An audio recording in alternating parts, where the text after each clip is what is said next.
So, the first Trench Crusade European Championships have ended, and with those, new edition of Trench Crusade arrived. I mean, official release, the 1.0 version of the rules. And technically that second fact is more important, but I wanna wait few days before making video about all those changes to let people, and also myself, properly read all the rules and find the most important changes. In that case, today I will talk about the European Championships because, well, usually people start from beginning, but I would rather want to start from the end, because as far as I know, all 3 places on podium was taken by one single faction, Trench Pilgrims. Those are actually terrible news, especially from the PR perspective. If one faction smashes competition so badly, what can people who are not involved in Trench Crusade at all think about game balance? If you see one faction siege podium like that, that is surely not look the best.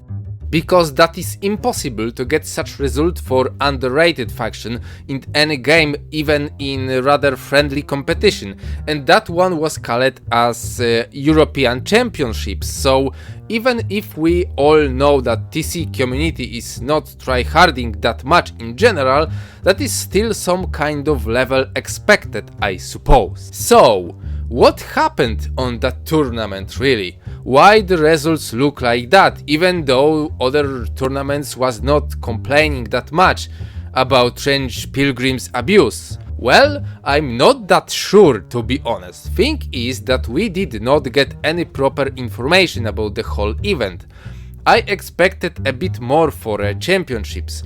Thomas Pirinen himself was there, so I think that tournament is kinda high ranked in comparison to, for example, that one happened in Poland.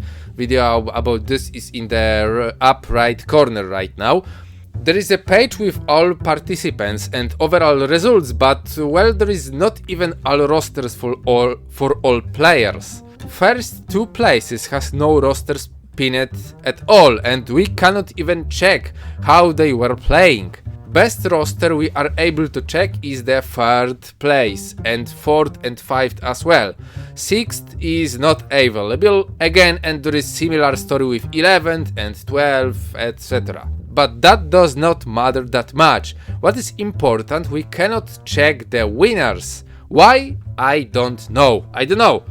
Organizers should have access to all rosters, I suppose, so why they did not share that few of those, especially that important ones? We have also limited information about the other rules, but there are 2 other things I wanna mention. First, as far as I know, there was some kind of additional rule for Trench Pilgrims which allows them to recruit Martyr Penitents. Yes, those upgraded basic pilgrims which are normally allowed only in case of campaign.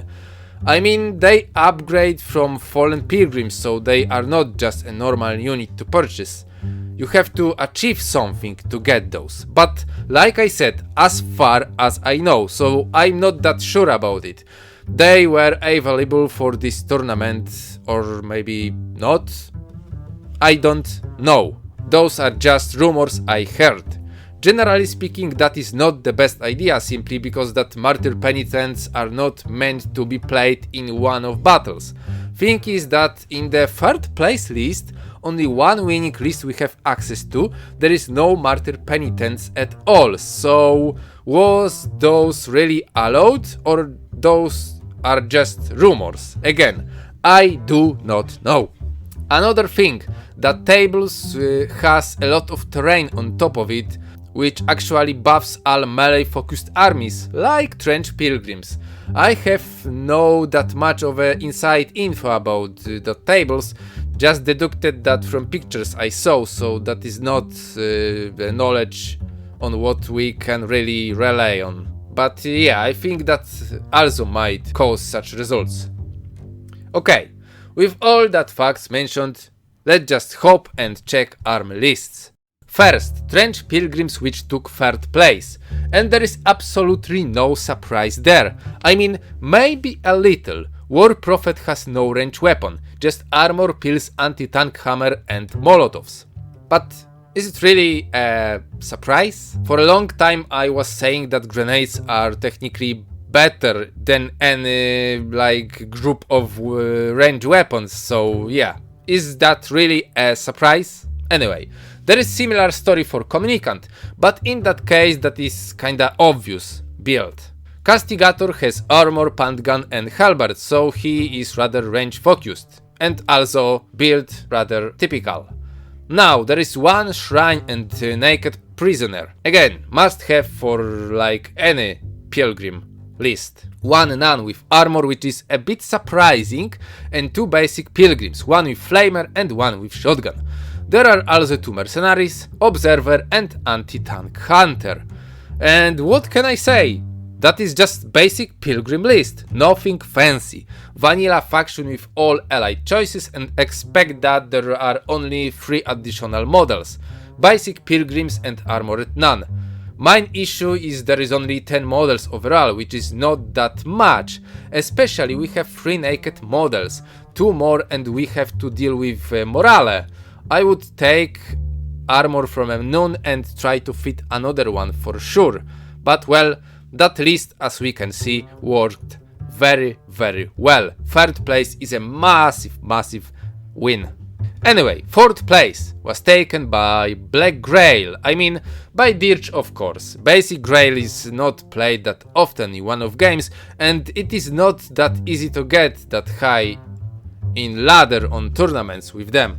But Dirge is a completely different story. That is one of the best factions in the game right now, and the list that took 4th place, I gotta say, I really like that. You can see there was some thinking included in that. What we got here? Well, 3 putrid shotguns on 3 Plague Knights. Not that obvious choice, I would say. The Executor has 2 devotees and Lamenters carry those fancy +1 range helmets. It is simple, but in the same time kinda different approach, because Dirge has so many options. Machine gun, corruption belcher combined with devotees, both weapons are just insane. Crazy good. That 3 putrid shotgun is not that obvious choice. And that stuck very well with the rest of the army, and mainly with 6 Thralls, where one carries Viscera Cannon, which is actually my own favorite Thrall build. There is also Scripture Guardian and 2 dogs. I'm not sure about Guardian though, because for his attacks he needs blood markers, and in that list there is a lot of infection markers, dealers, so yeah, I'm not that sure about that combo, but in the other hand, what can we do, right? Scimitar is not better at all. I would take that Guardian as well. Yeah, list is solid, really good, I would say. I would not change anything in this. I absolutely love that, and that is sad that such list is losing against all that basic Pilgrim Elite spam. Well, okay, 5th place, and we have real banger here. Air Rangers, hell yeah! My 2nd main sub-faction of a new Antioch I absolutely love. Main issue is they were not considered to be the best one, and I kinda agree with that opinion, but in the same time I always thought that they are stronger than most people think, and that tournament kinda proves that. 5th place is a massive success, let's be honest. Okay, the list. First, Lieutenant with Berserker upgrade, auto pistol, sword, pills and shield. Actually reasonable build. Berserker disregards any blood markers, and with composition with pills and shield it makes that Lieutenant rather durable, even though he's naked. But in the same time we do not have that much damage, especially with that auto pistol without fire ammo. I would rather prefer something with better range, or just grenades, or both. There is also basic sniper priest and just 1 cleric. Another surprise, because rangers can take 2 of those.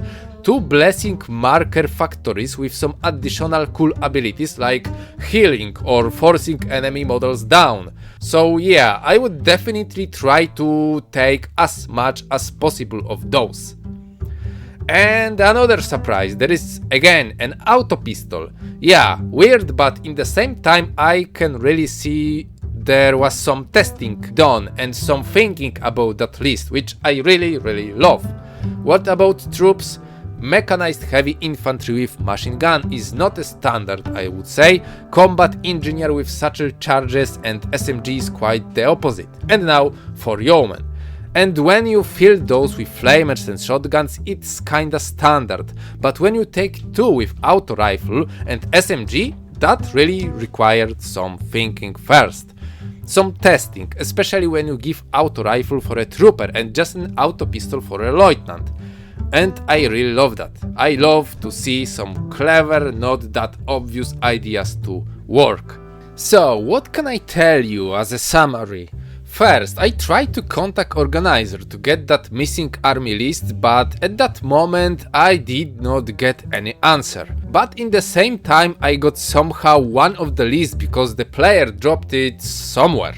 I don't know where, but it popped on my national community's Discord server, and that is for sure the list of the one of 2 players being on top of a podium. Check this out. First, naked war prophet with pills, hammer and auto pistol with fire ammo.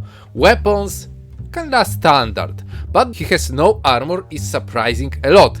I mean, I fielded such model once or 2, but generally speaking, leaders without armor are considered as some kind of blasphemy. Crazy choice, but in the same time with some thinking involved for sure. Next, standard communicant and castigator with a pant gun and no armor. In that case also standard choice. Anchored shrine with a naked prisoner is another typical option. And now, 4 stigmatic nuns with war crosses and flail club combo. To support all that, there is also naked musician and 2 standard mercenaries, anti-tank hunter and observer. And what can I tell you? Another build without that Martyr Penitents, which means those might not be included at that tournament at the end, and if those was available, winning players did not need those at all to win. What is weird? That list was built on Sacred Affliction rules, so those are not basic pilgrims, but in the same time I do not see any bonuses from that sub-faction really taken by that player. Maybe expect that Holy Icon shield for ducats on Communicant. Oh, and they can add another +1 dice for injury in melee against down opponents. And as far as I know, person who played that list cleared table twice during this tournament. God damn, that is really not that heartwarming, I would say. List which is not that much creative, because with all due respect, of course, there is a lot of just basic standard choices in those pilgrims lists. Completely smashes whole tournament, and one player even does clear a table twice during event called Championships. That is damn scary and does not tell a good story about meta in general. Especially that is not a surprise that pilgrims are strong. Strong and simple, straightforward. And you may say, hey dude, check, the 27th place. There are also pilgrims with really similar build of allies, for example, almost at the bottom of the leaderboard. And yes, there are, but is that change anything what is going on top of the list? That just proves those pilgrims are not only strong, but also rather popular. But well, not that much. There was 7 players at about 40 people tournament, so yeah, those are popular, but like I said, not that much. Of course, we do not have knowledge about other players' level, but Those are called championships, so as I said before, I expect at least some experience being involved. List seems to prove that as well. Mentioned 27th place army is also built rather solid, with a lot of standard choices. Elites built properly, basic troopers with flamers or something similar, not just bolt action rifle spam. Yeah, generally speaking, reasonable choices. So, how to sum up such a result? You might say that it's just one tournament and not even played on 1.0 rules. That is correct. We are not sure how meta will look at 1.0, but as far as I know, Pilgrims did not change that much. They, as I heard, get even one buff for Affliction Subfaction Castigator. He now has Tough or something like that. But main issue I have with Pilgrims that there is like no thinking needed really in case of list building. You just take standard choices because you do not have any better options. And you can clear tables in one of the biggest tournaments in the world with such a list. I do not really like that at all, because that is, I feel, only one option to maybe really close to be overpowered. I do not think they are at that moment, simply because I do not know meta on 1.0 yet, but I'm a bit terrified that we have finally met something which actually is imba. Or is it?